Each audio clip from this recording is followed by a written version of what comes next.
রনি আপনাকে যুক্ত করা আছে, বলেন আপনি। জি আসিফ ভাই, ধন্যবাদ যুক্ত করার জন্য। শোনা যাচ্ছে? হ্যাঁ, বলেন। জি, আমি গত লাইভে যুক্ত হয়েছিলাম। তো ওইখানে একটা বিষয় ছিল যে আপনার মুশরিকদের জিজিয়ার অন্তর্ভুক্ত কিনা। তখন আমি মুমিনদের লাইভে গিয়েছিলাম, তখন তাদেরকে বললাম, তখন আমাকে বলল, ভাই আপনার বিষয়টি আমি জানিলাম যে দুই ধরনের মতবাদ পাওয়া যায়, ইমাম শাফি আর আরেকটা ইমাম হানাফি। তো আমাকে বললো যে যখন আপনি দেখবেন যে একই বিষয়ের উপর বিভিন্ন ইমামের বিভিন্ন মতবাদ আছে, তখন আপনারা মানে ওদের স্ট্যান্ডার্ড হবে আমরা সহি হাদিস এবং কোরআন এর উপর বেস করে প্রথমে আমরা দেখবো যে প্রথমে ওয়েট ওয়েট ওয়েট ওয়েট তারা কি বলছে সেটা একটু আগে একটু বলেন, বলেন তো। মানে যখন দেখবেন যে মানে একই বিষয়ের উপর বিভিন্ন ইমামের মত পার্থক্য আছে, মতবাদ আলাদা আলাদা দেখা যাবে, তখন আমরা সেটাকে জাজমেন্ট করব কোনটা মেনে নিব, সেটা শুধুমাত্র সহি হাদিস এবং কোরআন। কোরআন, কোরআন কোরআন আগে, তারপরে সহিহ হাদিস, তাই না ভাই? হ্যাঁ হ্যাঁ, তখন কোরআনে যে সেটা জিনিসটা বলা আছে সপক্ষে। সেটাই তো জি জি হাইয়েস্ট প্রায়োরিটি পায় কোরআন, তাই না? জি জি। আচ্ছা, তো তারা এরপরে তারা কি বলল? তারপরে আমি মানে তাদের বললাম যে সিদ্ধান্তটা কি সেটা একটু আগে বলেন, যে মুশরিকদের থেকে জিজিয়া নেওয়া যাবে নাকি যাবে না, এটা কোনটা তারা বলছে? তারা বলছে যে জিজিয়া সকলদের মানে মানে মুশরিক, তারপরে আপনার মানে আহলে কিতাব আর ওই যে মাজুসি সবাই অন্তর্ভুক্ত। ও আচ্ছা আচ্ছা, ঠিক আছে। তাহলে আগে আমরা একটু কোরআনটা একটু দেখে নেই ভাই। জি জি জি, অবশ্যই। আচ্ছা, কোরআনটাই তো প্রথমে দেখতে হবে আমাদের। কোরআনে কি বলা আছে আমরা একটু দেখি তো ভাই। দেখেন তো জিজিয়ার আয়াতটা কাদের জন্য নাজিল হয়েছিল, আমরা একটু দেখে নেই। সূরা তাওবার 29 নম্বর আয়াত। জিজিয়া কাদের জন্য নাজিল হয়েছিল আমরা একটু দেখি আগে। যে তোমরা লড়াই করো আহলে কিতাবের সেসব লোকের সাথে যারা আল্লাহ ও শেষ দিবসে ঈমান রাখে না, যতক্ষণ না তারা স্বহস্তে নত হয়ে জিজিয়া দেয়। এটা কাদের ক্ষেত্রে বলা হয়েছিল ভাই? আহলে কিতাব। জিজিয়া জিনিসটা কাদের সাথে সম্পর্কিত? আহলে কিতাব। আয়াতটা কাদের ক্ষেত্রে নাজিল হয়েছিল? আহলে কিতাব।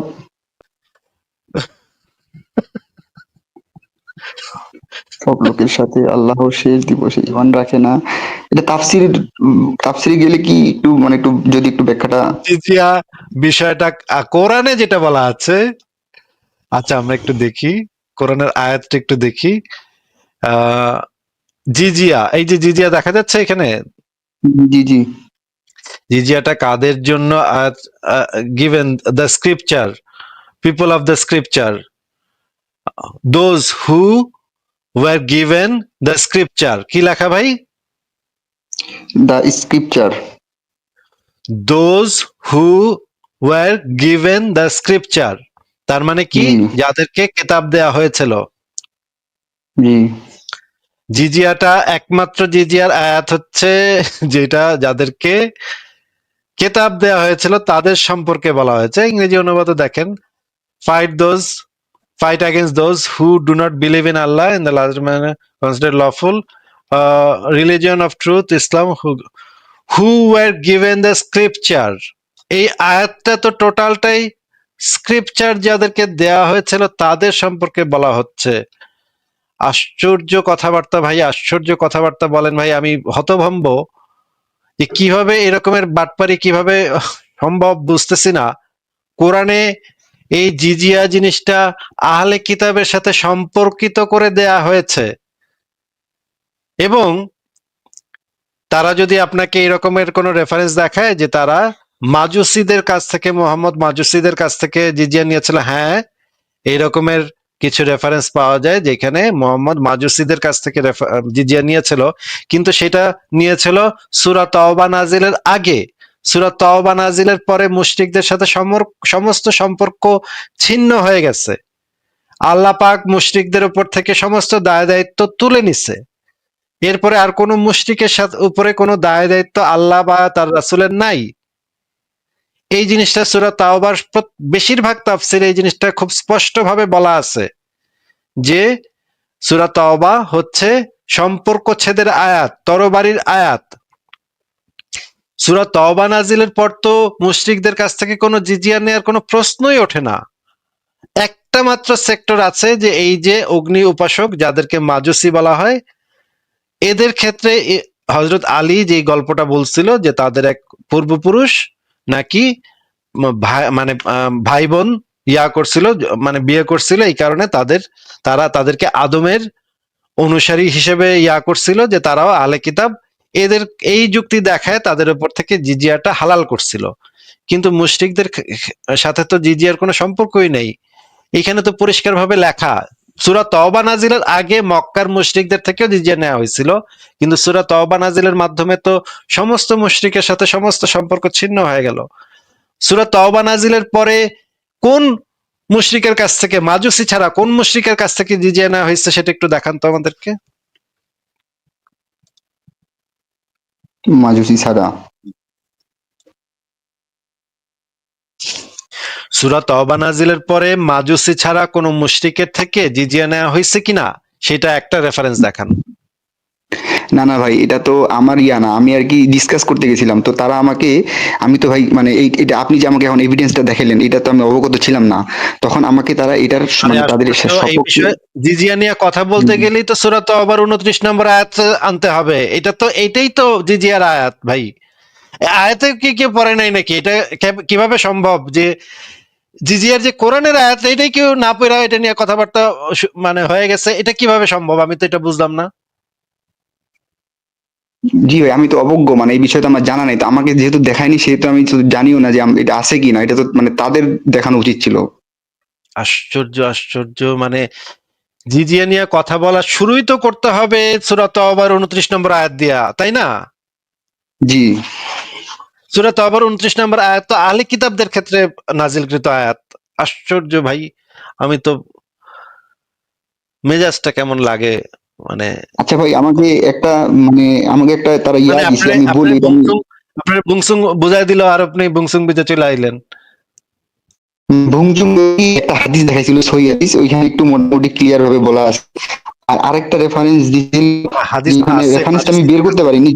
মাজুসিদের কাছ থেকে জিজিয়া জি জি নিছিল, মোহাম্মদ মাজুসিদের কাছ থেকে জিজিয়া নিছিল, এটা আছে তো হাদিস, এটা তো কোনো সমস্যা নাই। কিন্তু এটা তো সূরা তওবা নাজিলের আগে, এবং সূরা তওবা নাজিলের পরেও মাজুসিদের থেকে জিজিয়া নেওয়া হয়েছিল। খেলাফত খুলাফায়ে রাশিদিনের আমলেও মাজুসিদের কাছ থেকে একমাত্র জিজিয়া নেওয়া হয়েছিল। এটার কারণ হিসেবে ব্যাখ্যা করছিল হযরত আলী। আপনাকে আমি দেখাচ্ছি এটা। দেখেন ভাই, হযরত আলী যে এই ব্যাখ্যাটা দিছিল, এই ব্যাখ্যাটা দেয়াটাই তো প্রমাণ করে যে আহ, কোনো না কোনো ভাবে তাদেরকে আহলে কিতাব সাব্যস্ত করতে হবে। আহলে কিতাব যদি সাব্যস্ত করা না যায়, তাহলে তাদের কাছ থেকে জিজিয়া নেওয়াটা যায় না। এই কারণে হযরত আলী তাদের মানে, আচ্ছা আপনাকে আমি একটু দেখাচ্ছি, একটু দেখেন।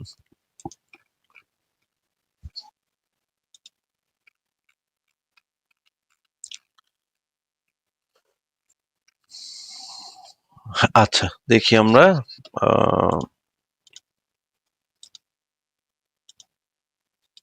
এটা হচ্ছে তাফসিরে মাঝারিতে যে জিনিসটা বলা আছে, দেখা দেখা যাচ্ছে স্ক্রিন। জি জি জি আচ্ছা, এখানে কি বলা আছে? একথা শুনে মাস্তুর বিন আহনাফ রাগের চোটে দাঁড়িয়ে বলেন, রাসূলের সিদ্ধান্ত নিয়ে তখনই তওবা কর, নাহলে তোকে হত্যা করবো। রাসূল বাজারে হযরত আলী বললেন, আমি অগ্নি উপাসকদের সম্পর্কে এমন একটি কথা বলবো যা তোমাদের দুজনেরই পছন্দ হবে। অগ্নি উপাসকরা আসলে আহলে কিতাব। তাদের কাছে একটি আসমানি কিতাব ছিল, তারা ওই কিতাবটি পাঠ করত। তাদের এক রাজা ছিল ঘোর মদ্যপ। সে একদিন মাতাল অবস্থায় তার নিজের বোনকে ঘর থেকে বের করে নিয়ে গেল এবং কামরিপু চরিতার্থ করলো তার সাথে। চারজন লোক অনুসরণ করছিল তাদের। তারা ঘটনাটি সচক্ষে দেখলো। চারজন লোকের সামনে তুমি এরকম অপমান করলে, এ তো শরীয়তের আইনে তোমাকে হত্যা করা হবে। রাজা বলল, তাই তো, আমার তো কিছু খেয়াল ছিল না। তার বোন বলল, এখন আমার কথা যদি শোনো তবেই কেবল তুমি শাস্তি থেকে অব্যাহতি লাভ করবে। রাজা বলল, বলো, অবশ্যই আমি তোমার কথা মান্য করব।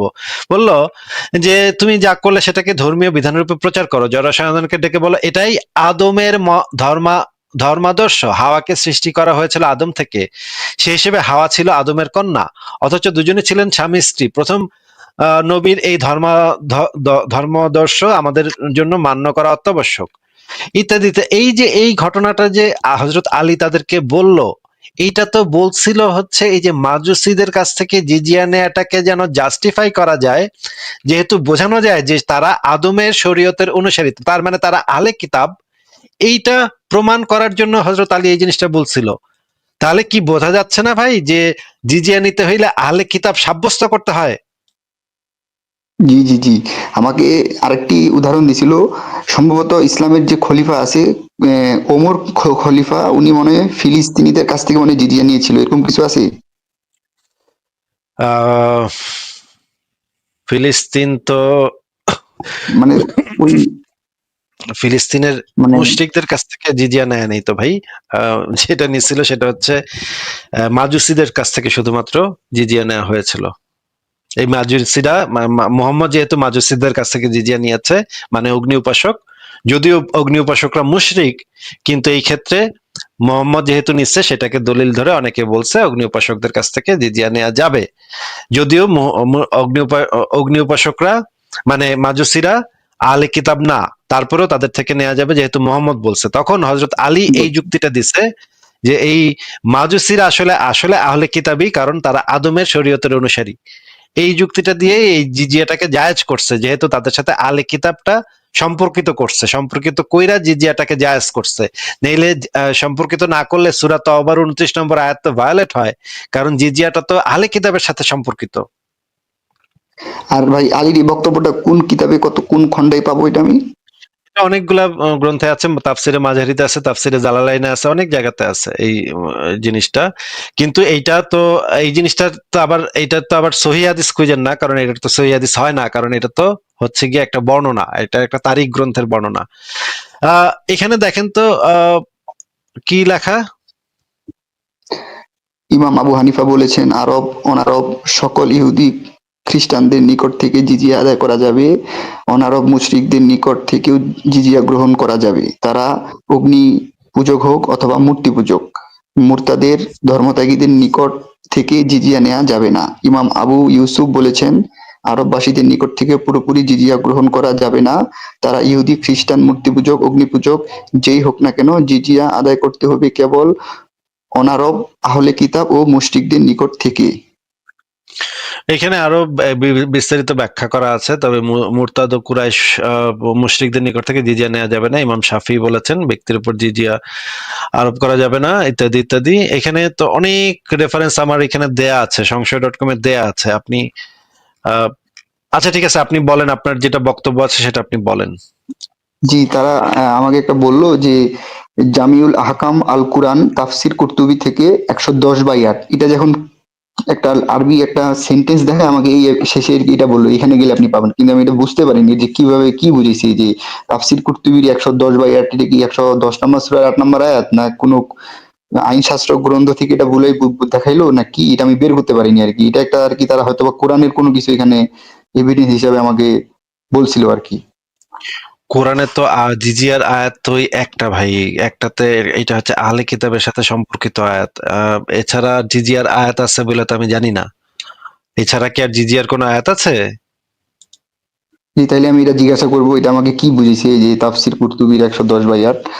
আর আরেকটা বিষয় হচ্ছে ভাই, তখন আমি আপনার একটা, তাফসিরে কুরতুবিতে কি জিনিসটা কি আছে সেটা একটু বলেন, যে একটা হাদিস আছে নাকি কি আছে? না উনি একটা আরবি লাইন দেখাইছে। আরবি লাইনে কি বলতেছে? সেটার ভিতরে কি আছে? জিনিসটা কি? হাদিস নাকি কোরআনের আয়াত? এটা মেবি মানে কোরআনের আয়াত হবে, মানে তাহলে হাদিস না, মানে এক লাইন হাদিস হবে। কোরআনের আয়াতটা তো কোরআনের নিশ্চয়ই আছে, তাহলে বলেন কত নম্বর আয়াত সেটা? মানে এটা আমি এখন আপনাকে কেমনে বুঝাই, মানে ওইখানে লাইনটা উনি বললো, বলার পরে বলতেছে এই যে আপনি জামিউল আহকাম আল কুরআনে তাফসির কুরতুবি 110/8 লেখা আছে এখানে, বলে এখানে গেলে পাবেন। যেটা এখন আমি শিওরলি বলতে পারতেছি না এটা কি কোনো ইমামের বক্তব্য নাকি কোরআনের আয়াত, মানে এটা 100% শিওর দিয়ে বলতে পারতেছি না। আমি আবার জিজ্ঞাসা করবো তাহলে ভাই এটা কি বুঝিয়েছে আমাকে। আচ্ছা, আমি আপনাকে যে রেফারেন্স গুলা গতদিন দেখাইছিলাম, বেশিরভাগ দেখাইছিলাম হচ্ছে গিয়ে আশরাফুল হিদায়া গ্রন্থ থেকে, তাই না? হ্যাঁ হ্যাঁ হ্যাঁ, আশরাফুল হিদায়া আর আশরাফুল ইয়া থেকেও হিদায়া দেখাইছিলেন, ওই যে আশরাফুল হিদায়া আল গ্রন্থ, বিদায়া ওয়ান নিহায়া। না, আল বিদায়া ওয়ান নিহায়া থেকে কোনো রেফারেন্স দেখাইছি বলে মনে পড়ে না। আমি যেটা দেখাইছি আশরাফুল হিদায়া থেকে, তাফসিরে মাঝারি থেকে, তাফসিরে জালালাইন থেকে। আপনাকে আমি জিজ্ঞেস করতে চাচ্ছি যে আল হিদায়া গ্রন্থটা, এই গ্রন্থটা কি গ্রন্থ একটু যদি বলতেন। এটা হলো আপনার ইসলামের আইন বিষয় গ্রন্থ আর কি। আইন ফিকের গ্রন্থ, তাই না? হ্যাঁ হ্যাঁ হ্যাঁ। এখন আইন কানুন গুলা যে তৈরি হয়েছে সেগুলো তো কোরআন হাদিস এই দুটোর উপর ভিত্তি করে গড়ে উঠছে, তাই না? জি জি তাহলে এই বইটাতে যদি এরকমের থাকে তাহলে সেইটাই তো মানে ধরেন বিভিন্ন জন বিভিন্ন মতামত দিচ্ছে, এক একটা বিষয় সম্পর্কে বিভিন্ন জন বিভিন্ন মতামত দিচ্ছে। এই বিভিন্ন জি মতামত গুলা আহ নানাভাবে সংশোধিত হইয়া, নানাভাবে কাটছাট হইয়া আইন গ্রন্থে যে পর্যন্ত আসছে, যেটা আসছে আইন গ্রন্থে, সেটাই তো ইসলামের হুকুমত নাকি? জি যদি আইনে পরিণত হয়, মনে করেন সংসদে ৩০০ জন সদস্য ছিল, ৩০০ জন ৩০০ মতামত দিচ্ছে, এগুলোর ভিতরে যেই আইনটা পাশ হয়ে গেছে, পাশ হওয়া আইনটাই তো আসলে ওই রাষ্ট্রের বিধান নাকি? জি আমি আপনাকে আশরাফুল হিদায়া থেকে দেখাইলাম, এই গ্রন্থটা হইতেছে একটা ফিকি গ্রন্থ, মানে হচ্ছে কি বিধান, আইন কানুনের গ্রন্থ। তারা কি আপনাকে কোনো আইনের গ্রন্থ থেকে দেখাইছে নাকি কোনো মতামত দেখাইছে? হ্যাঁ, তারা আমাকে আইনের গ্রন্থ বলতে আল মুক্কুনি একটা আছে না এরকম কিছু। আল মুগনি, হ্যাঁ আল মুগনি একটা গ্রন্থটা কি দেখাইছে আপনাকে? গ্রন্থ থেকে দেখাইছে? গ্রন্থ থেকে দেখায়নি আমাকে, ওখানে ওয়েবসাইটে গেল, তাদের ওয়েবসাইটে যাওয়ার পরে ওই এই আল মুক্কুনির যে ইয়ে আর কি, যে ইমাম, ওই ইমামের এরকম ২-৩টা লাইন দেখাইলো বাংলা, যে বলে দিছে যে এগুলা এগুলা এগুলার অন্তর্ভুক্ত সবাই না, না, না। দেখায় ওই জি জি। এক একজন ব্যক্তি তো নানা মতামত দিতে পারে। সেই মতামতের ওই অংশটুকু নিয়ে যদি কেউ আরেক জায়গায় বসায় দেয় তাহলে তো হবে না ভাই। ওই যে যেই আইন গ্রন্থটা, সেই আইন গ্রন্থটা আপনাকে দেখাইছে? যে আইন গ্রন্থের ভিতরে না লেখা আছে সবার কাছ থেকে জিজিয়া নেওয়া যাবে। না, ওরকম ভিতরে খুলে দেখায়নি, জাস্ট খালি তারা যে মানে যেটা আর কি বলছে, ১-২ লাইন ওখানে ওয়েবসাইটে উল্লেখ করে দিয়ে শেষে এই লেখাটা লাগাই দিছে যে আল মুক্কুনি, এই যে বলছে এখানে এইভাবে ছিল আর কি। মানে আপনি যেভাবে দেখাইছেন বই খুলে বা ভিতরে যায়, ওইভাবে দেখায়নি। আচ্ছা, তাহলে আমরা একটু যদি আল হিদায়া গ্রন্থটা, আশরাফুল হিদায়া বা আল হিদায়া গ্রন্থটা থেকে আবারও কি একটু দেখবো, নাকি আপনি এই জিনিসটা ইয়া জি, আমি অলরেডি আমি বুঝতে আপনার পারছেন? এভিডেন্স, হ্যাঁ আপনার এভিডেন্স তো ভাই ভ্যালিড। আল হিদায়া গ্রন্থের মধ্যে এক জায়গায় আপনি মানে দেখাইছেন যে ইমাম শাফি বলতেছে, আমরা হাদিস দ্বারা জানতে পেরেছি যে অনারবি মুশরিকরা আহলে কিতাব আর মাজুসি নয়, সেহেতু তাদের বিরুদ্ধে যুদ্ধ করতে হবে, নিজ ধর্মের উপর থাকতে দেয়া যাবে না, তারা জিজিয়ার অন্তর্ভুক্ত না। এখানে মানে এটা বলা আছে আপনার, যে আপনি বলতেছেন হিদায়া গ্রন্থ, কিন্তু এখানে যে আবার যে ইমাম শাফি যে বলতেছে আমরা হাদিস দ্বারা জানতে পেরেছি যে, কিন্তু এখানে যদি একটু বলে দিত যে কোন হাদিস দ্বারা জানতে পেরেছি, ওটা কিন্তু আবার বলা নাই। আহ, ও, কোন জিনিসটা যদি আপনি আমাকে স্পেসিফাই করতেন তাহলে আমি হাদিসটা বের করে রাখতে পারি। এখন হয়তো পারবো না, কিন্তু পরে বের করে রাখতে পারবো। আপনি কোন জিনিসের হাদিসটা চাচ্ছেন? ইমাম শাফির কোন কথাটা? ইমাম শাফির আপনার জিজিয়া বিষয়ে আপনার গ্রন্থে, হিদায়া গ্রন্থে একটা আর্টিকেল আমাকে দেখাইছিলেন।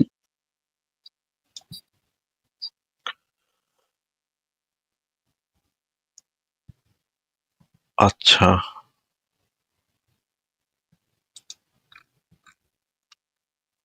আচ্ছা, আমি এই জিনিসটা পরে তাহলে বের করে রাখবো। আপনি যদি চান তাহলে আপনি আমাকে এই যে জিনিসটা আমাকে করে দিয়েন, তাহলে আমি এই জিনিসটা পরে বের করে রাখবো যে কোন জিনিসটা আপনার ইমাম শাফি। এখন এইটা তো বুঝতে পারতেছি না আপনি কোন স্পেসিফিক কোন জিনিসটা চাচ্ছেন, সেটা আমি বুঝতে পারতেছি না। আপনি আমাকে একটু জানায় রেখেন, আমি পরে বের করে রাখবো না। আচ্ছা ঠিক আছে। আর ভাই আরেকটা বিষয়, যে এটা আমি বুঝতে পারছি, মানে তারা আর কি যখন মত পার্থক্য দেখা যায় তখন তারা সহি হাদিস আর কোরআনের নিল আর কি, কিন্তু আমি তো এই ২৯ নম্বর আয়াতের কথা জানতাম না, আমি তাহলে তাদের সাথে আলোচনা করব। আর আরেকটা বিষয় হচ্ছে যে ওই যে আপনি যেমন আপনার ভিডিওতে আমি দেখছি বুঝলাম না, যার কাছে গেছিলেন সে আপনাকে বলছে যে সহিহ হাদিস এবং কোরআনের কাছে যেতে হবে, এটা বলেছে তাকে আপনাকে? হ্যাঁ, এটা তো ভাই বলছে, আপনি তো চিনেন ওনাকে, ওই যে মুশফিক মিনার। কিন্তু এই জিনিসটা তো ভাই খুবই আমি এই জিনিসটা একদম মানে হতভম্ব যে মানে যেই জিনিসটা হচ্ছে একদম আহলে কিতাবদের সাথে সম্পর্কিত আয়াত একদম কোরআনের ভিতরেই পরিষ্কার ভাবে দেয়া আছে যে এটা আহলে কিতাবদের ক্ষেত্রে প্রযোজ্য। এইটা আপনাকে হাইড করে ফেলাইলো, আপনাকে মানে এইভাবে এই রকমের বাটপারি, আমি না একেবারে, এটা একেবারে মর্মান্তিক বাটপারি। জিজিয়ে নিয়ে কথা বলতে হলে তো সূরা তাওবার 29 নম্বর আয়াত নিয়ে দিয়ে শুরু করতে হবে, এটা হচ্ছে স্টার্টিং পয়েন্ট আলোচনার। আমি একেবারে হতভম্ব ভাই। জি ভাই। আর ওই আমি আর তারপরে আর এই যে আর এবার জি জি আপনি আমাদেরকে ওই হাদিসগুলো দেখাতে পারেন যদি চান, যে তারা আপনাকে যে হ্যাঁ, জিনিস একটু আপনি দেখাইছে বের যে করেন, যদি মুশরিকদের একটু সাথে বের করেন তাহলে। মুশরিকদের কাছ থেকে জিজিয়া নিছে, এটা আপনি দেখাবেন। কিন্তু তারা মাজুসি না, আমি কিন্তু মাজুসিটা বলেই দিছি আপনাকে। আচ্ছা মাজুসিদের ঠিক কাছ আছে। থেকে জিজিয়া নেওয়ার ব্যাপারটা আমি আপনাকে বলেই দিছি। মাজুসি বাদে আরবের মুশরিকদের কাছ থেকে মোহাম্মদ কোন জিজিয়া নিছে, এটা একটু দেখান। জি, আমাকে যে হাদিসটা তারা প্রমাণ হিসেবে মানে ইয়া করছে, আমি বলতেছি সহিহ মুসলিমের হাদিস নং হচ্ছে 1731, হাদিস একাডেমি 1731। 31।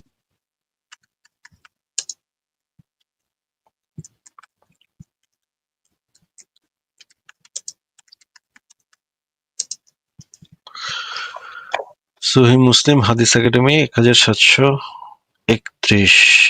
হাদিসটা একটু বড় আছে।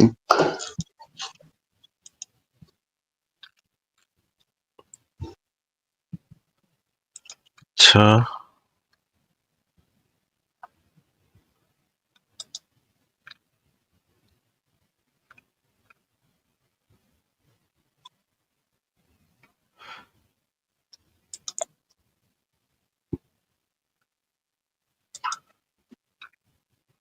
আমি তো হাদিস একাডেমিতে এরকমের পাচ্ছি না ভাই।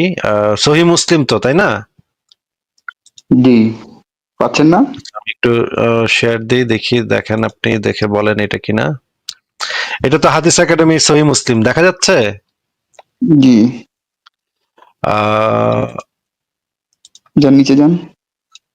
1731। এখানে তো কোনো কিছু দেখতেছি না ভাই আমি। এরকম কোনো জিজিয়া সম্পর্কিত কিছুই দেখতেছি না। আচ্ছা আপনি তাহলে ইয়ে করেন ভাই, এই, উপরে যান। কোরআন পাঠের আওয়াজে মাধুর্য সৃষ্টি করা মুস্তাহাব। না এটা না। আচ্ছা আপনি ওই আরেকটা আমি বলি, এই অন্য হাদিসেও একই একই হাদিসটা আছে, আপনি তাহলে ইয়ে করেন, এই সুনান ইবনে মাজা 2858। সুনান ইবনে মাজাহ 2858। এটা লিখে সার্চ দেন, দেখেন কি আছে প্রথমে। 2000 কত? 2858।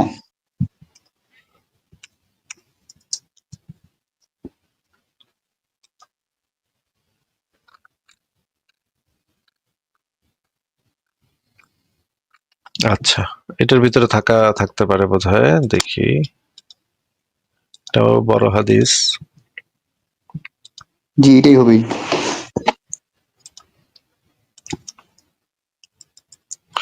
আচ্ছা, দেখি আমি এখানে কি লেখা।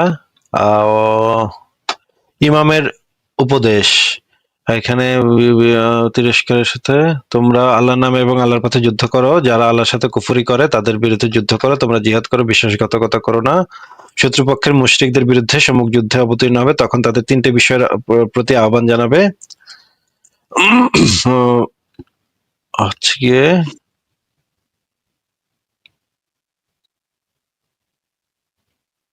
এই পয়েন্টটাই হাইলাইট করছে যে তিনটা বিষয়ের প্রতি প্রথমে আহ্বান জানাবে। আমি একটু দেখতেছি, আমি নিশ্চিত যে এটা হচ্ছে সূরা তাওবা নাজিলের আগে, তারপরে আমি দেখতেছি। যে তারা সেগুলোর দিকে একটির দিকে সাড়া দিলে, তা আচ্ছা, তুমি তাদেরকে ইসলামের দাওয়াত দাও, জানিয়ে দাও তারা বেদুইন মুসলিমদের সমান মর্যাদা পাবে, তাদের উপর আল্লাহ সেই হুকুম জারি হবে যা মুসলিমদের উপর জারি হয়, গনিমত ফায় কিছুই পাবে না, মেনে জিহাদ করতে হবে। তাই ইসলাম তাকে অস্বীকার করে জিজিয়া দিতে বলো, তা থেকে যদি বিরত হয় আক্রমণ থেকে বিরত থাকো, যে তারা যদি জিজিয়া দিতে অস্বীকার করে তবে তাদের বিরুদ্ধে ইত্যাদি ইত্যাদি করো। আকলামা বলেন, ভাই এই জিনিসটা একদম মানে পরিষ্কার ভাবে সূরা তাওবা নাজিলের আগের ঘটনা, এই জিনিসটা একদম নিশ্চিত। কারণ হচ্ছে গিয়ে মুশরিকদের কাছ থেকে জিজিয়া, মুশরিকদেরকে তো একেবারে মানে ইয়াই করছে, একদম সরাসরি বলছে যে মুশরিকদের সাথে সমস্ত সম্পর্ক ছেদ।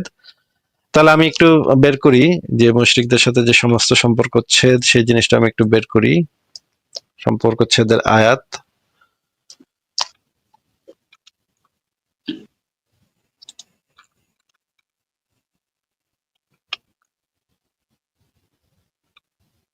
আচ্ছা,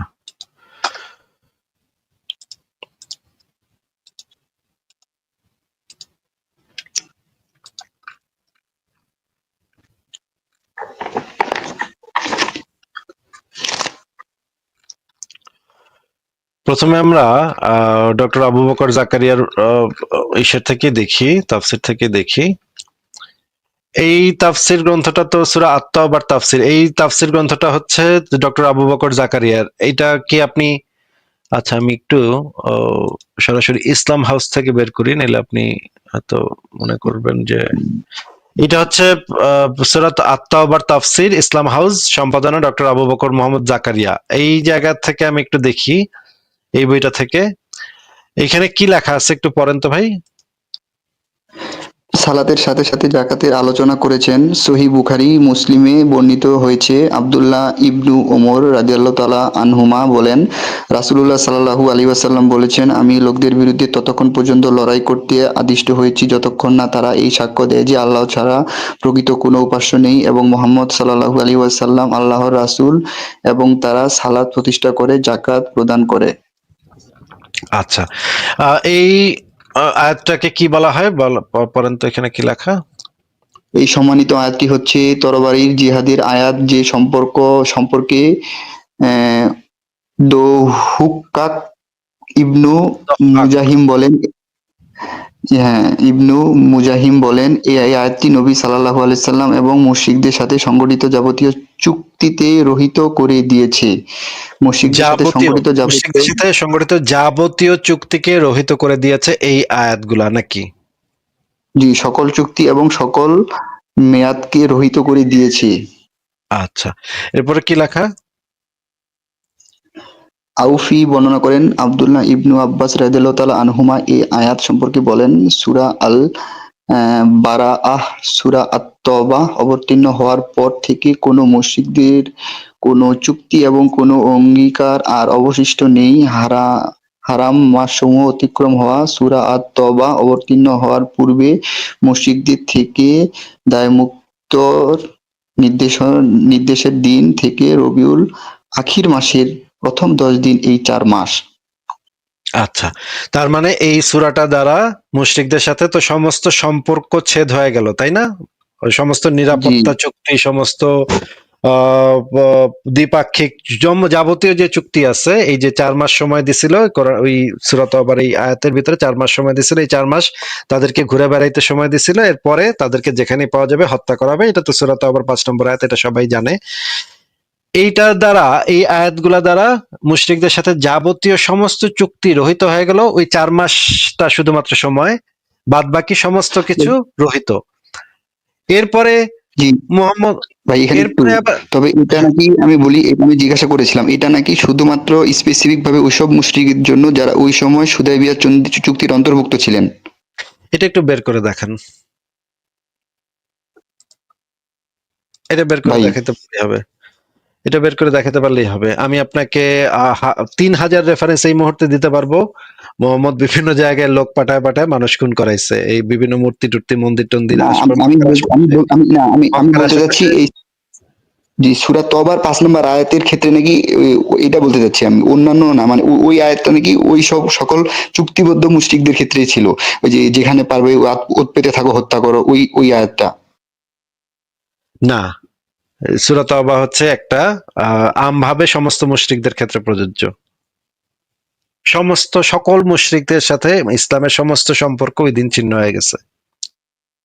পৃথিবীর কেয়ামত পর্যন্ত যত মুশরিক আছে, পৃথিবীর যে প্রান্তে যত মুশরিক আছে, সবার সাথে সম্পর্ক ওই সূরা তওবা নাজিলের মাধ্যমে সম্পর্ক ছেদ হয়ে গেছে। খুবই পরিষ্কার কথা। জি, আচ্ছা, ঠিক আছে, আমরা একটু তাফসিরে ইবনে কাসির থেকে একটু দেখি কি লেখা জি, জি, আছে। জি। একটু পড়েন তো ভাই লাল অংশটুকু। উক্ত আয়াতংশ উক্ত আয়াতংশ এবং অনুরূপ আয়াতসমূহের ভিত্তিতে আবু বকর সিদ্দিক রাদিয়াল্লাহু তাআলা আনহু স্বীয় সেই ভাই একটু বড় করেন আচ্ছা, এখন পড়া যাচ্ছে? স্বীয় খিলাফত স্বীয় খিলাফতের যুগে জাকাত প্রদানে অনিচ্ছুক ব্যক্তিদের বিরুদ্ধে জিহাদ করিয়েছিলেন। উক্ত আয়াতংশ দ্বারা প্রমাণিত হয় যে কাফিরগণ যতদিন কুফরী ত্যাগ করিয়া ফরজ কার্যসমূহ পালন না করিবে ততদিন তোমরা তাহাদের বিরুদ্ধে যুদ্ধ করিবে এবং তাহাদিগকে হত্যা করিবে। এখানে আল্লাহ তাআলা সালাত ও জাকাতের উল্লেখ করিয়া সকল ফরজ জি আচ্ছা, এই জিনিসটা কোন আয়াতের সম্পর্কে বলা হচ্ছে? তাহাদিগকে ধরিবার জন্য তাহাদের অবরোধ করিয়া উৎপাতিয়া স্থান সহ উৎপাতে বসে থাকে এরূপ, বিশাল পৃথিবীকে তাহাদের জন্য সংকীর্ণ করিয়া দিও। এই যে সূরা তওবার আয়াত সম্পর্কে তো এই জিনিসটা বলা হচ্ছে, তাই না? এই যে 4 মাস অতিবাহিত হওয়ার পর তোমরা সংশ্লিষ্ট মুশরিকদেরকে যেখানেই পাইবে সেখানে হত্যা করিবে। এই জিনিসটার সম্পর্কেই আলটিমেটলি এই আয়াতটাকে ফলো করে আহ আবু বকর তার খিলাফত আমলে জাকাত প্রদানে অনিচ্ছুক এবং যারা মুরতাদ হয়ে গেছিল তাদের বিরুদ্ধে জিহাদ করছিল, এবং উক্ত আয়াতাংশ দ্বারা প্রমাণিত হয় যে কাফিরগণ যতদিন কুফরি ত্যাগ করিয়া ফরজ কার্যসমূহ পালন না করিবে ততদিন তোমরা তাহাদের বিরুদ্ধে যুদ্ধ করিবে এবং তাহাদিগকে হত্যা করিবে। তাইলে ওই আয়াতটা যদি সূরা তওবার 5 নম্বর আয়াতটা যদি শুধুমাত্র সেই ক্ষেত্রে প্রযোজ্য হইতো ভাই, শুধুমাত্র যদি জি সেই ক্ষেত্রে প্রযোজ্য হইতো ভাই, মক্কার কিছু গুটি কয় মুশরিক যারা চুক্তি ভঙ্গ করছিল তাদের ক্ষেত্রে যদি প্রযোজ্য হইতো ভাই, তাহলে আবু বকর তার খিলাফত আমলে তাদেরকে তো সে সময় মাইরা কেটে শেষই করছে। তাহলে আবু বকর তার খিলাফত আমলে সেই আয়াতকে ভিত্তি ধরে কিভাবে জিহাদ করলো একটু আমাদেরকে বুঝায় দেন।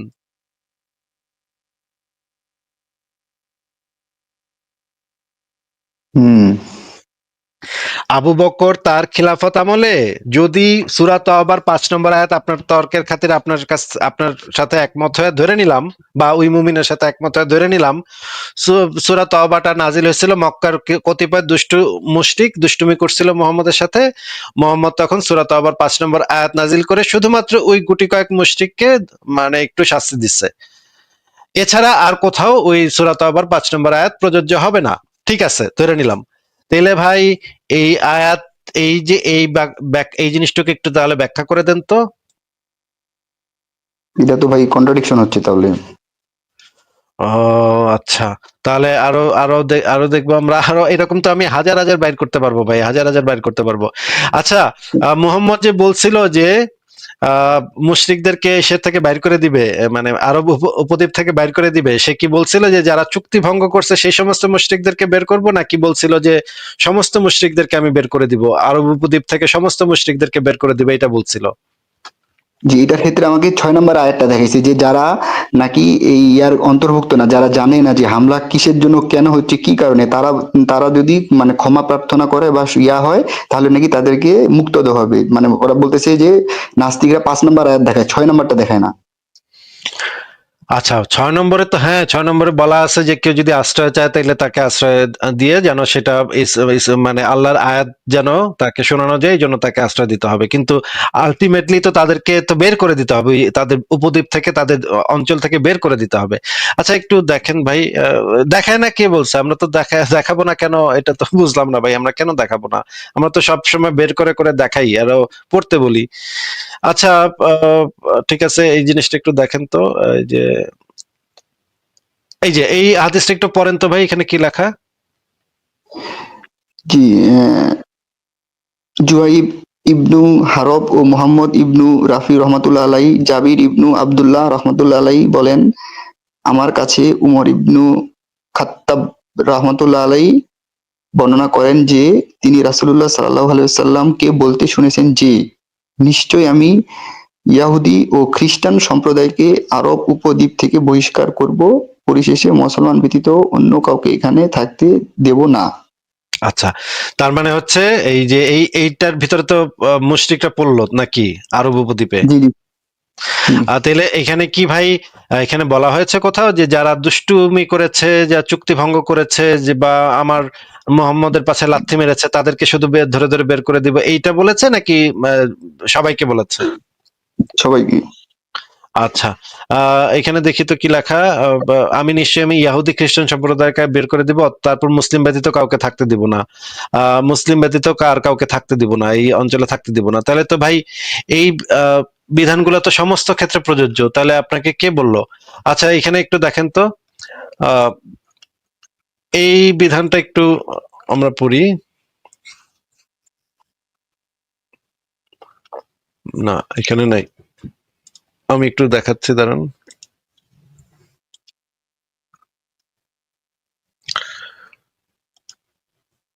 এটা একটু পড়েন ভাই, এই হাদিসটা। আবু হুরাইরা রাদিয়াল্লাহু তাআলা আনহু হতে বর্ণিত, তিনি বলেন রাসূলুল্লাহ সাল্লাল্লাহু আলাইহি সাল্লাম এর মৃত্যুর পর আবু বকর রাদিয়াল্লাহু তাআলা আনহু যখন খলিফা নির্বাচিত হন, তখন আরবের কিছু সংখ্যক লোক কাফির হয়ে যায়। উমর ইবনুল খাত্তাব রাদিয়াল্লাহু তাআলা আনহু আবু বকর রাদিয়াল্লাহু তাআলা আনহুকে বললেন, আপনি এদের বিরুদ্ধে কিভাবে অস্ত্র ধারণ করবেন? অথচ রাসূলুল্লাহ সাল্লাল্লাহু আলাইহি সাল্লাম বলেছেন, মানুষ যে পর্যন্ত না আল্লাহ তাআলা ব্যতীত আর কোনো প্রভু নেই এই কথার স্বীকৃতি দিবে, সেই পর্যন্ত আমি তাদের বিরুদ্ধে যুদ্ধ করিতে আদিষ্ট হয়েছি। আর যে ব্যক্তি বলল আল্লাহ ব্যতীত আর কোনো প্রভু নেই, সে আমার থেকে তার মাল ও রক্ত জীবন নিরাপদ করে নিল, তবে ইসলামের অধিকার সম্পর্কে ভিন্ন কথা, আর তাদের প্রকৃত হিসাব নিকাশ রয়েছে আল্লাহ তাআলার দায়িত্বে। আচ্ছা ভাই, এখানে তবে ইসলামের অধিকার সম্পর্কে ভিন্ন কথা মানে কি বুঝেছি? ইসলামের অধিকার সম্পর্কে ভিন্ন কথা মানে ইসলাম যদি কোনো শাস্তি দেয়, ইসলামের শরিয়া আইনে যদি কোনো শাস্তি থাকে, সেটা তো তারা পাবে।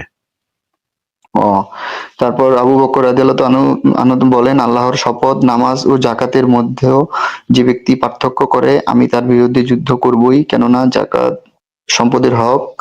কেউ উটের একটি রশি দিতেও যদি অস্বীকার করে, যা রাসূলুল্লাহ সাল্লাল্লাহু আলাইহি সাল্লামকে দিত, আল্লাহর কসম, আমি তার বিরুদ্ধে যুদ্ধ করবই। তারপর উমার ইবনুল খাত্তাব রাদিয়াল্লাহু তাআলা আনহু বলেন, আল্লাহর শপথ, আমি দেখতে পেলাম আল্লাহ যেন যুদ্ধের জন্য আবু বকরের অন্তর উন্মুক্ত করে দিয়েছেন। অতঃপর আমি বুঝতে পারলাম যে তার সিদ্ধান্তই যথার্থ।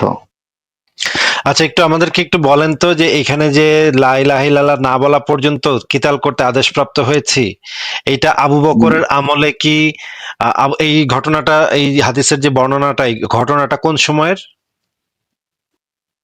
এটা তো একটা মনে হয় যুদ্ধের নাকি? না, এটা তো আবু বকরের খিলাফত আমলের ঘটনা, তাই না? এই যে দেখেন, আবু বকর জি যখন খলিফা নির্বাচিত হন, তার মানে আবু বকর তখন খলিফা নাকি? জি জি, তখন তো ভাই মানে নবী মোহাম্মদ, এটা কোরআনের পরেই। মোহাম্মদ তো ততদিনে মারা গেছে নাকি? জি জি জি, মারা গেছে। তার মানে আবু বকর তখন খলিফা। এখন ওমর আইসা আবু বকরের বলতেছে যে নবী তো বলছিল যে আল্লাহ ব্যতীত কোনো প্রভু নেই, এই কথা স্বীকৃতি না দেয়া পর্যন্ত তাদের বিরুদ্ধে কিতাল করতে আদিষ্ট হয়েছি। এইটা জি শুই না, তখন আবু বকর তরবারি হাতে তুলে নিল, বলল, হ, আমি সবাই মেরালাম এখন। সবাই, কেউ যদি আমার একটা উটের দড়িও দিতে অস্বীকার করে, একের মেরালাম। যেই মানুষ, যেই ইসলামের হুকুমত জাকাত প্রদানে অস্বীকার করার একটা উটের দড়িও যদি কেউ দিতে অস্বীকার করে, তারে পর্যন্ত মাইরা ফেলার হুকুম দিতেছে, আপনি কি বলতে চাচ্ছেন যে মুশরিকদেরকে জিজিয়া নিয়ে সেখানে থাকতে দিছে ইসলাম? এত ভাই, মানে তেল হইছে ইসলামের পাশে, কি এত তেল হইছে? একটু বলেন তো ভাই, আমি তো বুঝতেছি না। জি ভাই, এটা তো ভাবার বিষয়। মানে যেই ইসলাম মুসলমানদেরকে থাকতে দিবে না, যদি জাকাত অস্বীকার করে, একটা দড়িও যদি কেউ দিতে অস্বীকার করে, তারে পর্যন্ত মাইরা লাবে, আর আপনি মুমিনের কাছ থেকে শুনে আসছেন যে মুশরিকরা থাকতে দিবে? আই হ্যাঁ, কয় কি ভাই, আমি তো পুরা, মুশরিকরা জিজিয়া নিয়ে থাকতে দিবে? সূরা তওবা নাজিলের পরে কোন মুশরিক, আপনি যেই রেফারেন্সটা দেখাচ্ছেন, সেটা সূরা তওবা নাজিলের পরে, সেই জিনিসটা আমার কাছে ক্লিয়ার হয়নি। আপনি কি আর কোন রেফারেন্স দেখাতে পারেন যে সূরা তওবা নাজিলের পরে মুহাম্মদ কোন মুশরিকের কাছ থেকে, মাজুসি বাদে কোন মুশরিকের কাছ থেকে জিজিয়া নিছে, দেখাতে পারবেন? না, এটা আপাতত পারতেছি না, যেহেতু একটা আপনাকে যেটা দেখালাম হাদিসটা, ওইটা তো আপনি বললেন যে এটা সূরা তওবা নাজিলের আগের হাদিস। তো আর আরেকটা যেটা এভিডেন্স আগের দিছে ঘটনা, আমাকে, ওইটা তো আগের ঘটনা ভাই, আগের তো মক্কাতেও তো মুশরিকদেরকে থাকতে দিছিল মোহাম্মদ, তাই না? মক্কাতেও তো মুশরিকটা ছিল সে সময়। মক্কায় তো এই সূরা তওবা নাজিলের আগ মুহূর্ত পর্যন্ত তো মক্কাতে মুশরিকরা ছিল, এটা জানেন না? জি জি সূরা তওবাটাই তো ছিল হচ্ছে গিয়ে সেই পয়েন্ট, যে পয়েন্টে মানে মুশরিকদের সাথে সমস্ত সম্পর্ক বিচ্ছিন্ন হয়ে গেল এবং সমস্ত চুক্তি, সমস্ত নিরাপত্তা, সমস্ত কিছু বাতিল, এবং ওই সময়টা দেয়া হইলো। এই সময়টার পরে যাবতীয় সমস্ত মুশরিকের সাথে সম্পর্ক ছেদ। এবং এরপরেই তো বিভিন্ন জায়গায় মানে ছোট ছোট লোক পাঠাইলো, ছোট ছোট দল পাঠাইলো, দল পাঠায় বিভিন্ন জনকে মাইরা মেরে আসার জন্য, এদের সবাইরে মেরা ফেলতে হবে এখন, কারণ আরব উপদ্বীপে কাউরি আর থাকতে দিব না। ততদিনে কিছু ইহুদি খ্রিস্টানরা তখনও তাও জিজিয়া টিজিয়া দিয়া তখন থাকতেছিল। ভাই আপনাকে গতদিন আমি আর রাহিকুল মাকতুম থেকে দেখাই নাই যে উজ্জা দেবী দেবীর মূর্তি ধ্বংস করতে গেল, এরকমের অনেকগুলা রেফারেন্স আছে যে বিভিন্ন জায়গায় মূর্তি টুর্তি ভাঙতে গেল, মন্দির টন্দির ভেঙে দিল, খাসাম গোত্রের মন্দির ভাঙলো, জুল খালাসার মন্দির ভাঙলো, এগুলো দেখেন নাই ভাই? জি জি। আচ্ছা, আমি একটা রেফারেন্স সেদিন বাইর করে রাখছিলাম, সেটা যদি ফারাজ ভাই আপনি কি আছেন? আচ্ছা রনি ভাই, আপনি কি আর কোনো পয়েন্ট নিয়ে কথা বলতে চাইলে বলেন, আমি একটু দেখি, চিন্তা মনে করে আমি আরেকটা রেফারেন্স বাইর করে রাখছিলাম, সেটা আমার মনে পড়ে কিনা আমি একটু দেখি। হ্যাঁ, জি আমি দাঁড়ান একটু, তাহলে আমাকে একটু সময় দিন।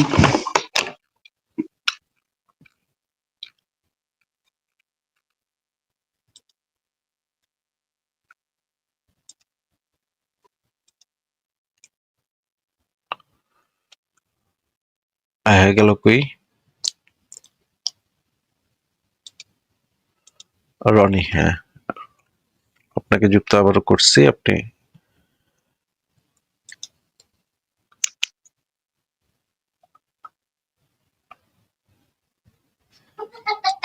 আসলে আমার কাছে রেফারেন্সের পরিমাণ এত বেশি আছে যে যেই কথা আপনার মানে এই মুমিনরা বলছে, এগুলোর বিরুদ্ধে আমার কাছে এত রেফারেন্স আছে, আমি এখন কোনটা থয়ে কোনটা দেখামো এটাই আমি হুশ করে উঠতে পারতেছি না। হ্যাঁ, কারণ এই রকমের কথার বিরুদ্ধে রেফারেন্স তো হাজার হাজার হাজার হাজার, এগুলো তো শেষ করে হ্যাঁ মানে করা যাবে না। হাজার হাজার আছে, কিন্তু মানে আমাকে যেটা বললো যে আপনি শুধুমাত্র সহি হাদিস আর কোরআন দেখাবেন। কেন? আমি যদি ফিকা গ্রন্থ থেকে দেখাই তাহলে সেটা কেন? সেটা কি ইসলাম না নাকি? কারণ আবার আবার আবার আবার কিছু ফিকাহ গ্রন্থে যাবার দ্বিমত আছে কিছু ইমামের, তখন বলতেছে আপনি তখন কিভাবে যাচাই করবেন কোনটা বেস্ট?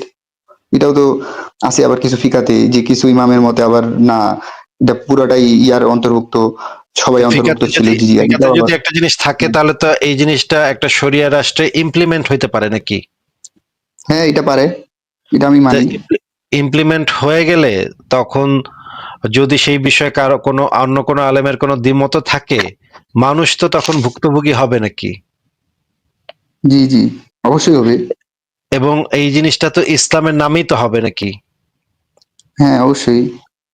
তাইলে এখন ইসলামের কোনো একটা বিষয়ে আল্লাহ আসলে কি বুঝাইছে বা নবী আসলে কি বুঝাইছে, সেইটা বোঝার উপায় কি? সে কিভাবে বুঝবে যে এই আল্লাহ আসলে এইটাই বুঝাইছে, আল্লাহ আসলে ওইটা বুঝায় নাই, সেটা বোঝার উপায় কি?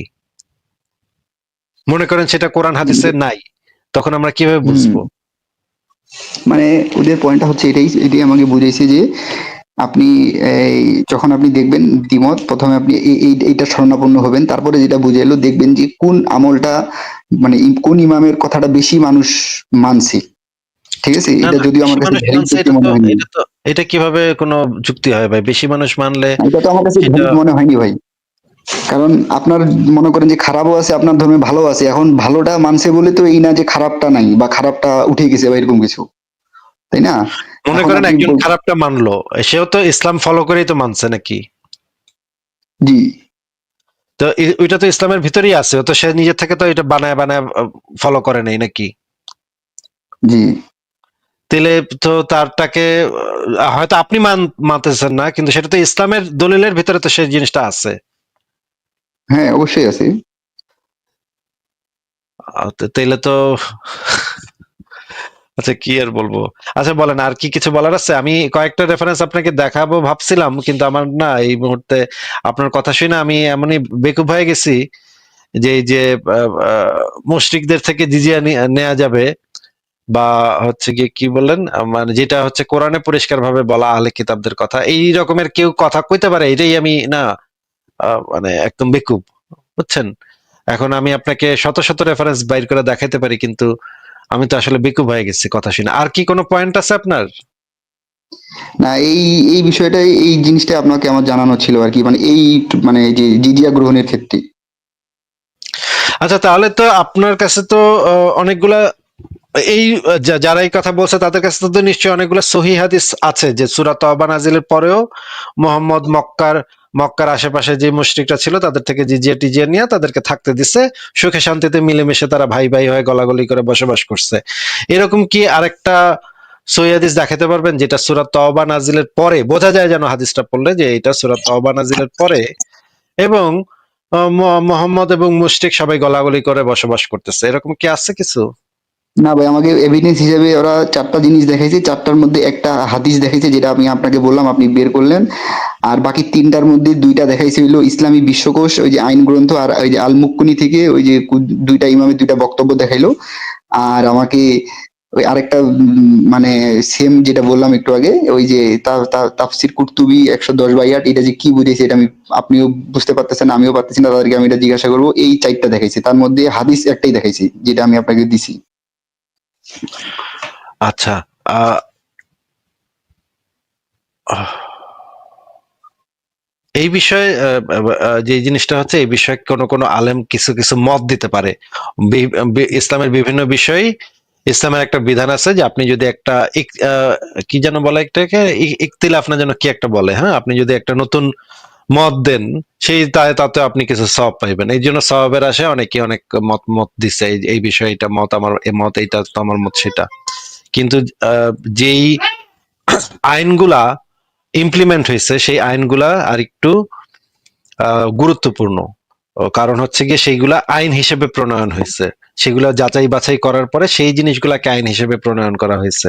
এই কারণে সবসময় আপনি যেটা দেখবেন যে আইন গ্রন্থটাতে কি লেখা আছে এই বিষয়ে।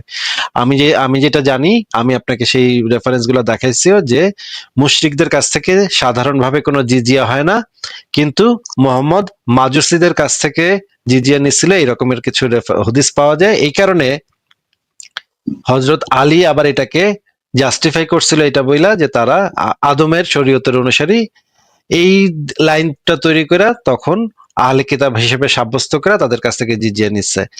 আর হযরত ওমর যখন মিশরে গেছে, মিশর কিন্তু আরব উপদ্বীপের বাইরে, তখন কিন্তু সে জিজিয়া নিতে অস্বীকার করছে। মুশরিকদের কাছ থেকে শুধুমাত্র 2টা অপশন দিছিল, মুশরিকদের মেরে ফেলবো অথবা তোমরা ইসলাম কবুল করো। আপনি যদি চান তাহলে এটা একটু সার্চ করে দেখতে পারেন, নিজে সার্চ করে দেখেন যে হযরত ওমর যখন মিশরে গেছিল তখন সে মুশরিকদের কাছ থেকে জিজিয়া নিতে অস্বীকার করছিল।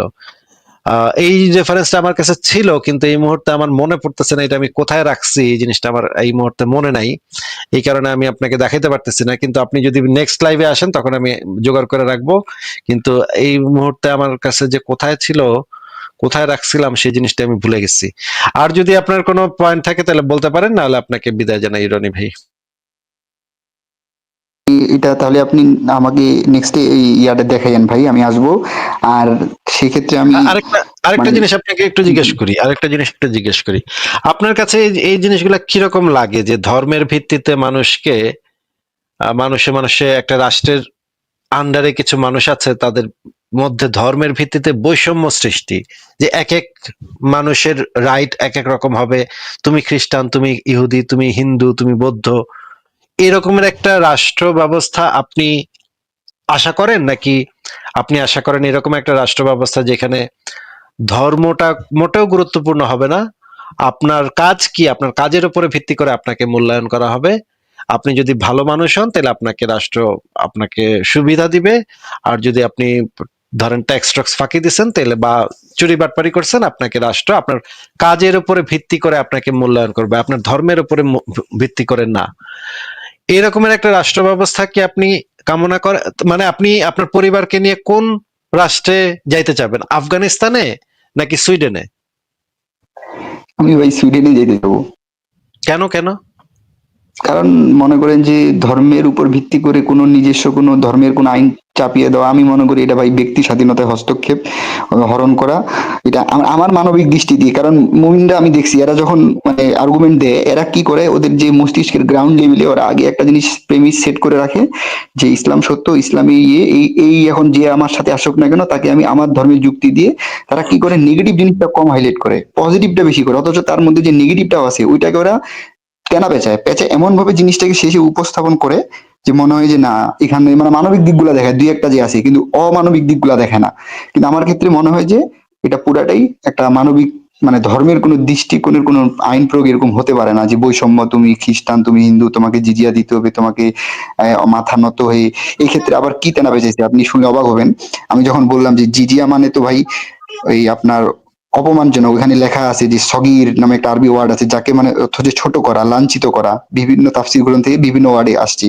তো আমাকে যেটা তেনা পেঁচা শেষে নিয়ে যে আমাকে কিছু ইমামের কিছু বক্তব্য দেখে আমাকে বলতেছে যে এখানে অবশ্যই ছোট করা লাঞ্ছিত করা বোঝানো হয়েছে, বাট বিষয়টা এখানে এরকম না যে মানে তাকে নিজের যে মানে কি বলে মূল্যবোধটাকে সে অপমানিত হয়ে সেখানে সে জিজিয়াটা মানে মাথা নত হয়ে দিচ্ছে। এখানে মূল্য মানে লাঞ্ছিত ছোট করা বোঝানো হয়েছে যে সে যে একটা হিন্দু রাষ্ট্র বা ইহুদি রাষ্ট্রে যে সে বাস করে, তো সেখানে জিহাদের পরে সেখানে যে ইসলামিক খেলাফতটা যে মানে আইনটা যে প্রণয়ন হলো, এটা হওয়ার কারণে তার যে ধর্মের যে খেলাফতটা আগে থেকে ছিল, ধরেন হিন্দু রাষ্ট্রে মুসলিমরা জিতলো, জিতার পরে হিন্দুটা যে বাতিল হয়ে গেল, বাতিল হওয়ার কারণে ইসলামী শরিয়া আইন প্রণয়ন হইলো, এইটা হচ্ছে অপমান বোধ বুঝাইছে বলে এখানে দেখছেন আমাকে এই বুঝ দিছে।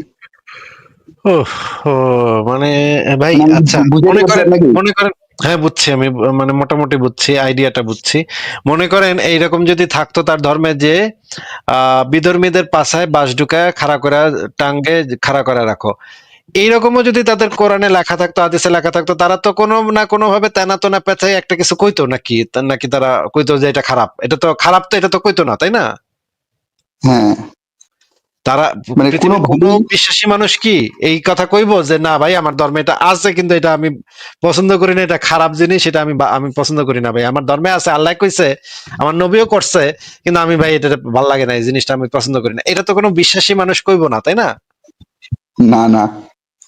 কোনো না কোনো ভাবে তেনা তেনা পেঁচায় তো ওই যে পাছায় বাঁশ ঢুকায় রাখছে ওইটারই তো মানে ভালো। ওইটা তার পাছায় কেন দেয়া হয়েছে এটার একটা প্রেক্ষাপট আছে, আপনার প্রেক্ষাপটটা বুঝতে হবে। আপনার এই যে এটা একটা প্রেক্ষাপট, বিশেষ প্রেক্ষাপটে নাজিল হয়েছিল, ওর পাছায় অনেক চুলকাচ্ছিল, এই জন্য আমাদের নবী বাধ্য হয়ে তাদের পাছায় এভাবে বাঁশটা দিয়ে দিয়েছে। এটা তো তাকে অপমান করার জন্য না, তার ভালোর জন্য পাশে বাঁশটা, এটাই তো সে কইবো তাই না? এটা তো সে তো আর কইবো না যে এই জিনিসটা খারাপ নাকি?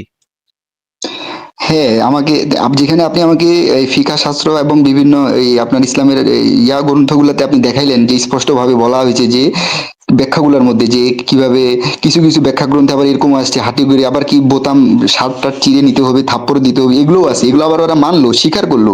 কিন্তু দেখেন এখানে ওরা তেনাটা কোন জায়গায় পেয়েছে, বলতেছে যে হ্যাঁ এগুলো আছে কিছু আপনার ওই যে কি ইমাম হানাফির যে গ্রন্থগুলো ওগুলাতে বলে এগুলো আছে, বলতেছে হ্যাঁ আমরা এগ্রি করতেছি, বাট আপনার তখন ওই যে এটার যে কিছু কিছু ইমাম যে জিনিসটা যখন দেখতেছে যে এটা খুব মানে আচরণটা খুব মারাত্মক হয়ে যাচ্ছে ইয়াদের ক্ষেত্রে, তখন কিছু ইমাম যে সফট যে পলাইটলি যে বক্তব্যগুলা দিছে ওগুলো আমাকে দেখাইলো। দেখার পরে ওই যে আপনার পয়েন্টটাও আমি তুলছিলাম, ওই যে এই মুশফিক ভাইকে, ওই যে তার যে গুরু আছে, গুরুকে যে যখন লাইভে প্রশ্ন করলে যে তাদেরকে কি অপমান হয়ে জিজিয়া দিতে হবে, উনি বললো না, উনার বইতে লেখা আছে যে অপমানজনক ভাবে জিজিয়া দিতে হবে, মানে এটার মানে হচ্ছে এটা বোঝায়। তো আমি যখন এই পয়েন্টটা উঠেছি এটার অ্যান্সারটা আমাকে কি দিছে, যে লাইভে যে উনি অ্যান্সার দিছে যে না, এটা উনি আসলেই না অর্থেই না দিছে।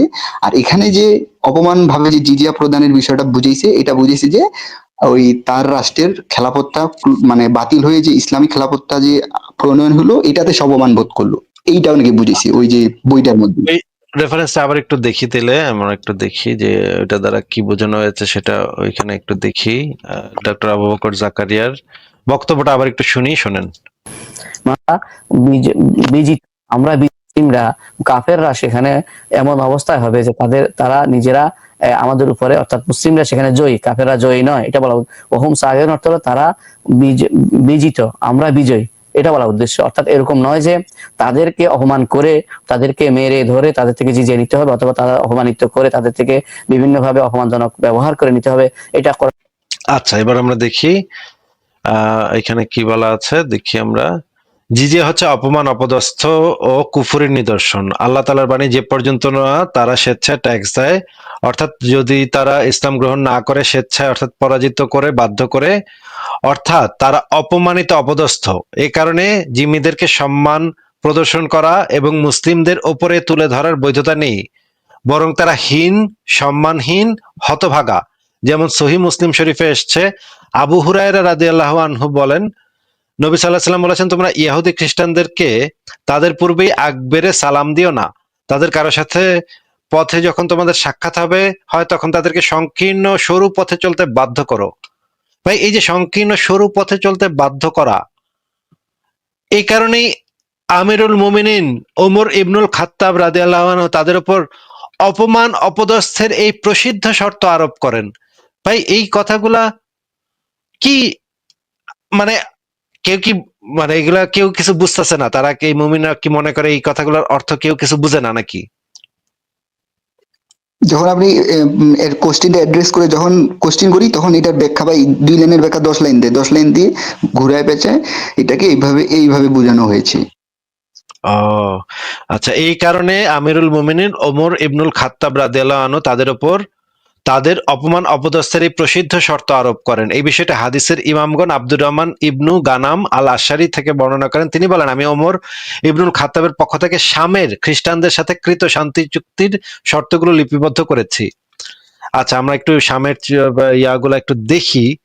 আহ দাঁড়ান। আচ্ছা, আপনাকে এই এই আরেকটু আলোচনা করি, কারণ এই জিনিসটা নিয়ে আলোচনা করার দরকার আছে। আপনাকে একটু প্রথমে আপনি একটু বলেন তো যে অমুসলিমদের সাথে তো বন্ধুত্ব করা, অন্তরঙ্গ বন্ধুত্ব করা যাবে না, এটা তো আপনি জানেন নিশ্চয়ই। এখন আপনাকে আমি আলমগীর বক্তব্য আছে। এখন শামের যে শাম দেশের, মানে শাম বলতে সিরিয়া বোঝায়। শাম দেশের সিরিয়া না, হ্যাঁ সিরিয়াই বোধহয়। শাম দেশের অমুক অমুক এই যে এটা হচ্ছে ওমর ইবনুল খাত্তাব যে শাম দেশের সাথে যে চুক্তিটা করছিল, সেই চুক্তিটার চুক্তিনামা। এখানে আমরা একটু দেখি এখানে কি কি লেখা আছে।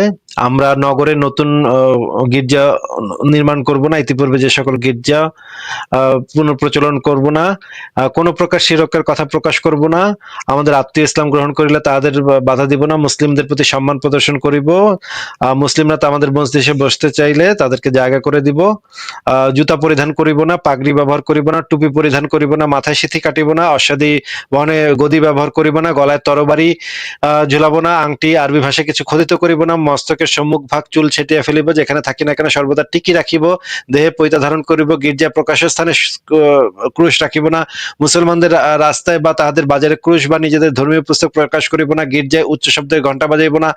ভাই, কিছুই তো করতে পারবে না, কিছুই তো করতে পারবে না। এই চুক্তি করছিল হযরত ওমরের সাথে। এখন আপনাকে আমি আশরাফুল হিদায়াহ গ্রন্থ থেকে দেখাই, দারুল ইসলামে গির্জা উপাসনার নতুন ভাবে প্রচলন তৈরি করা জায়েজ নাই। এখন পর্যন্ত তো এই জিনিসটা নাই। সৌদি আরবে তো এখন পর্যন্ত কেউ নতুন কোনো আপনি প্রকাশ্যে কোনো অন্য কোনো ধর্ম পালন করতে পারবেন না, এখন পর্যন্ত নাই। তাহলে এইখানে তো এই জিনিসগুলো একদম পরিষ্কার ভাবে দেয়া আছে। আচ্ছা, আমরা একটু এই ভিডিওটা, যদি আপনি এই ভিডিওটা কি আপনি আগে দেখছেন? জি জি দেখছি। আচ্ছা, তাহলে এই ভিডিওটা স্কিপ করলাম। এই ভিডিওটা যেহেতু দেখছেন, অমুসলিমদের ধর্ম প্রচারের অধিকার নেই। আপনি আমাদেরকে একটু বলেন তো, একজন অমুসলিম কি একটা চাকরি মানে উচ্চ পদে চাকরি নিতে পারবে? বলেন তো, কি মনে হয়? অবশ্যই পারবে। হ্যাঁ, অবশ্যই তো পারার কথা, কেন পারবে না? আচ্ছা, দেখি আমরা একটু দেখি। একজন অমুসলিমের কিন্তু যোগ্যতা থাকলেও সে কিন্তু কোনো উঁচু পদ, যেই পদে ইয়া আছে, যেই পদে কর্তৃত্ব করা যায় কোনো কিছুর উপর, মনে করেন একটা স্কুলের হেডমাস্টার, এই পদে কিন্তু কোনো অমুসলিম যাইতে পারবে না। দেখেন এখানে কি লেখা আছে, এটা হচ্ছে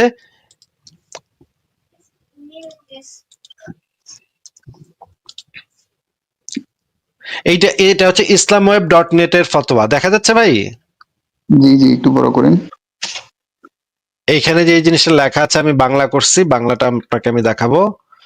is it permissible two appoint খ্রিস্টানস to have positions of authority in Muslim countries, মানে পজিশন অফ অথরিটি, যে সমস্ত পজিশনে, যে সমস্ত পদে একটা অথরিটি থাকে, সেই পজিশনে কি একজন খ্রিস্টানকে অ্যাপয়েন্ট করা যাবে, এটা প্রশ্ন করছে। দেখা যাচ্ছে? জি জি। আচ্ছা, আমরা দেখি এটার বাংলা অনুবাদ আমি করছি এআই দিয়ে। এখানে বলা হচ্ছে ফতোয়া সেনা একজন মুসলিম রাষ্ট্রে কাফেরদেরকে ক্ষমতাসীন পদে, এটা ভাবানুবাদ, এটা আক্ষরিক অনুবাদ না। মুসলিম রাষ্ট্রে কাফেরদেরকে ক্ষমতাসীন পদে বসানো যাবে কিনা, কোন একটা পাওয়ার অফ অথরিটি, মানে হচ্ছে কি প্রধান, মানে মনে করেন প্রধান উপদেষ্টা, প্রধান বিচারক, বিচারক, যেই পদে থাকলে মানুষ অন্যের উপরে কর্তৃত্ব আরোপ করতে পারে। প্রশ্ন, খ্রিস্টানকে কোনো পদে কর্তৃত্বপূর্ণ বা শাসনপূর্ণ পদে নিয়োগ দেওয়া বৈধ, জায়েজ কিনা? এখানে পরিষ্কারভাবে বলা আছে, দেখেন, এসব দলিলের আলোকে ফতোয়ার উপসংহার দ্বারা অবিশ্বাসী কাফের তাদের যে কোনো মতবাদ বা উপদলি হোক কোন রকম শাসন, কর্তৃত্ব, দায়িত্বশীল বা ক্ষমতাশীল পদে বসানো, যার সাথে কর্তৃত্বের সাথে বিষয় জড়িত, শরীয়তের দৃষ্টিতে সর্বসম্মতিক্রমে হারাম। মুসলিম রাষ্ট্রে কোনো ক্ষমতার আসনে তাদের নিয়োগ দেওয়া বৈধ নয়। দেখা যাচ্ছে ভাই? জি আচ্ছা, এখানে ইংরেজিটাও দেখি। Das we conclude that it is unanimously prohibited to assign disbelievers irrespective of their sects and beliefs to position of authority, মানে হচ্ছে কোনো পজিশন অফ অথরিটিতে যাওয়া যাবে না, মানে উঁচু পদে আপনি তাদেরকে কোনো হেডমাস্টার, কোনো সচিব, এই সমস্ত কোনো পদে কোনো অমুসলিম থাকতে পারবে না। আচ্ছা, আপনি একটু বলেন তো ভাই, যে একটা মানে শরিয়া রাষ্ট্রে একটা মুসলমান যদি একজন জিম্মি বা একজন জিজিয়া দানকারী একজন ব্যক্তিকে হত্যা করে ফেলে, তার কি তার জন্য কি হবে বলেন তো? তার জন্য কি মৃত্যুদণ্ড আছে? মুসলমান হত্যা করলে তো মৃত্যুদণ্ড, জেল হইতে পারে। আচ্ছা, দেখেন, মুসলমান যদি কাফেরকে কাফের যদি মুসলমানকে হত্যা করে, তাহলে তো অবশ্যই কাফেরকে মৃত্যুদণ্ড দিতে হবে, কিন্তু মুসলমান যদি কাফেরকে হত্যা করে, তাহলে কিন্তু মৃত্যুদণ্ড নাই। দেখেন একটু, কিন্তু মুসলিমরা কেন ইসলাম থেকে মুখ ফিরাবে? কেন? ইসলাম তো আমাকে সম্মানিত করেছে। আপনি জানেন একটা ইসলামের মুসলিমের সম্মান কি? কোন মুসলিম যদি মিস্টেক বশত কোনো কাফেরকে হত্যা করে ফেলে, রাষ্ট্রের ক্ষমতা নাই যে হত্যার বদলে হত্যা কেসাস করে কোন মুসলমানকে হত্যা করতে পারে। আল্লাহ বলছে এটা আমার বিধানে নাই। এটা একটা মুসলিমের মর্যাদা। কিন্তু সেই ইসলাম পেয়ে আপনি ধর্মটাকে যা ইচ্ছা তাই ভেবে নষ্ট করে দিচ্ছেন কেন? আচ্ছা, আমরা একটু যদি আমরা এই বিষয়ে হাদিসগুলা দেখি, এই সম্পর্কে অসংখ্য হাদিস আছে। এই যে দেখেন, আবু বকর জাকারিয়ারই মানে এই যে প্রচুর বাংলাদেশের প্রচলিত শিরক, বিদআত, কুসংস্কার পর্যালোচনা, এইখানে যে জিনিসটা বলা আছে, শিরক চর্চা করে তাদের রক্ত মুসলমানদের জন্য হালাল, হত্যাযোগ্য। ভাই, এই জিনিসটা কি দেখা যায় ভাই? রনি ভাই, এটা কি দেখা যাচ্ছে? জি দেখা যাচ্ছে ভাই। ভাই, এই কথাটা একটা ছোট কথা, কিন্তু এই কথাটা কত মারাত্মক কথা। এটা কি, মানে এটা কে বলছে? এটা ডক্টর আবু বকর জাকারিয়ার বইতে লেখা। এটা এই যে দেখেন, ও, আমি বের করে দেখাচ্ছি।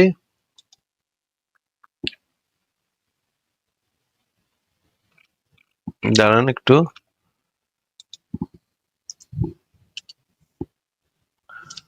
এটা একদম ইসলাম হাউস থেকে প্রকাশিত, বাংলাদেশের প্রচলিত শিরক, বিদআত, কুসংস্কার পর্যালোচনা, সম্পাদনা ডক্টর আবু বকর মোহাম্মদ জাকারিয়া। দেখা যাচ্ছে ভাই, ইসলাম হাউস থেকে প্রকাশিত। এটা কিন্তু যেই সেই প্রকাশনী না, এটা হচ্ছে সারা পৃথিবীর সবচেয়ে বিখ্যাত ইসলামী গ্রন্থাগার ইসলাম হাউস থেকে প্রকাশিত। দেখা যাচ্ছে? জি। আচ্ছা, পৃষ্ঠা নাম্বার 7-এ চলে যাই, দেখি এখানে কি লেখা। এই কথাটা একটু পড়েন তো ভাই। নিশ্চয়ই যে ব্যক্তি যারা শিরক চর্চা করে তাদের রক্ত মুসলমানদের জন্য হালাল, হত্যাযোগ্য। আল্লাহর ভাষায়, আল্লাহর ভাষায় এটা কোন ইয়া দিছে, এটা এভিডেন্স? এই যে অতঃপর সূরা তাওবার 5, সূরা শিরককারী তাওবার যেখানে 5, হত্যা। এই যে সূরা তাওবার 5, আরেকটা দিছে মনে হয় উপরে, ওই যে সূরা তওবার 5-এর উপরে। 5-এর উপরে সূরা মাইদার 72, এটা আগে। এই যে এই ভাই, এই জিনিসগুলা তো দেখাইতে থাকলে তো হাজার হাজার দেখানো যাবে, কিন্তু এইখান থেকে তো পরিষ্কার বোঝা যাচ্ছে যে একজন, এই যে দেখেন, হাদিসে বলা আছে কোন মুসলিমকে কাফির হত্যার বদলে হত্যা করা যাবে না। অসংখ্য হাদিসে আছে কাফেরের বদলে মুসলিমকে হত্যা করা যাবে না। তার মানে তো বোঝাই যাচ্ছে যে একজন অমুসলিমের স্ট্যাটাস, একটা শরিয়া রাষ্ট্রে একজন অমুসলিমের স্ট্যাটাসটা কি সেটা তো বোঝাই যাচ্ছে নাকি? বোঝা যাচ্ছে। তাহলে মানে এরা বলতেছে যে মানে অমুসলিমদের সাথে কি গলাগুলি করে থাকার কথা নাকি কোরআন হাদিসে আছে নাকি এরকম বলতেছে। যাই হোক, আপনাকে আমি যেটা দেখালাম যে মুশরিকদের কাছ থেকে জিজিয়া নেয়ার বিধান নাই, কিন্তু আরবের মুশরিকদের ক্ষেত্রে তো নাই, কিন্তু অনারব মুশরিকদের ক্ষেত্রে কি হবে সেটা নিয়ে বিভিন্ন ইয়া হয়েছে। আচ্ছা, আমি তাহলে আজকে আমার বিদায় নিতে হবে, আমার একটা ফোন চলে আসছে। তাহলে ফারাজ ভাই, আপনি কি আছেন? ফারাজ ভাই, রনি ভাই, ভাই তাহলে আমি আছি, ভাই আমি আছি, কিন্তু শেষ করে দেন ভাই, অনেকক্ষণ তো হইলো। ফারাজ ভাই আপনি শেষ করে দিন, আমার একটা ফোন আসছে জরুরি, আমি এখনই চলে যেতে হবে। আচ্ছা, ঠিক আছে ঠিক আছে ঠিক আছে ভাই, গুড নাইট। ঠিক আছে ভাই, ধন্যবাদ। আচ্ছা ফারাজ ভাই, ঠিক আছে ভাই, ধন্যবাদ। আপনার তাহলে ওকে ভাই, ঠিক আছে, ভালো থাকবেন। ভালো থাকেন ভাই। ওকে, আচ্ছা ভাইয়া তো লাস্টে আবার আসছে। ভাই আপনার সাথে তো কথা শেষ হয়েছিল, আপনার কি আর কিছু বলার আছে? হ্যালো হ্যালো, বিড়াল, আপনার কি আর কিছু বলার আছে ভাইয়া?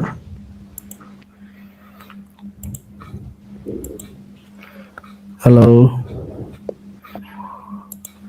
হ্যালো হ্যালো, আচ্ছা ঠিক আছে, উনি আর কথা বলছে না এখন। তো লাইভটা যারা যারা শুনলেন সবাইকে লাইভটা শোনার জন্য ধন্যবাদ, অ্যান্ড সবাই ভালো থাকবেন। Good night, take care, good night, bye by.